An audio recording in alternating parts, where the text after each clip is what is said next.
Everyone, I'm Anna Flores. I'm here to talk to you about two things we check for before doing a vent check. Um, so the two things we're here to talk about is one, we check for the patient to be in sync with the ventilator, and two, that we're getting our volumes returned. So on the mechanical ventilation, as soon as you walk into the patient's room, the first thing you do, you check your patient. You check your patient to make sure that they're in sync, meaning they're not fighting with the ventilator. So what that looks like is that they can have uneven chest rises. They can look like they're coughing almost or struggling to breathe. So we might have to check if they need to be suctioned.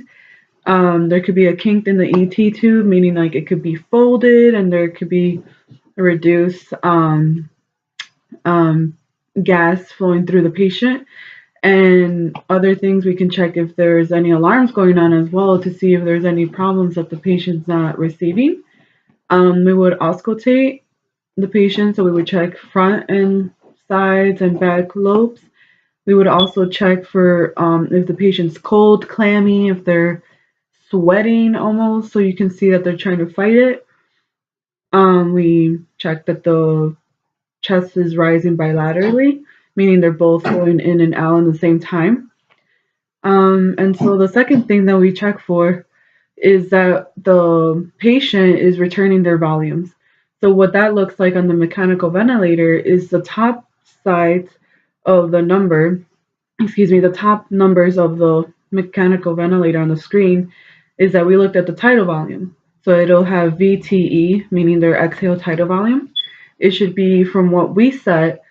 So on the bottom part on the parameters, so let's say if we set the tidal volume to 500 milliliters, so the patient can do 50 above and 50 below for them to have proper returning of their their tidal volume, their exhale tidal volume. So if they're at 500 milliliters, they should be doing at least 550 within 550 range to 450 range. So anything between those two numbers are perfectly fine.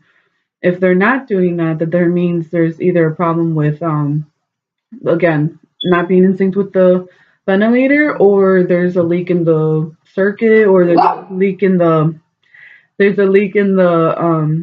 mechanical ventilator itself. So we would have to check the whole system. If we have to troubleshoot it, then we would have to do that. We would ventilate the patient, and if it's an actual machine problem, then we would switch the ventilators. So I hope that makes a clear understanding on the two things we check before we do a vent check. Thank you, and happy St. Patrick's Day.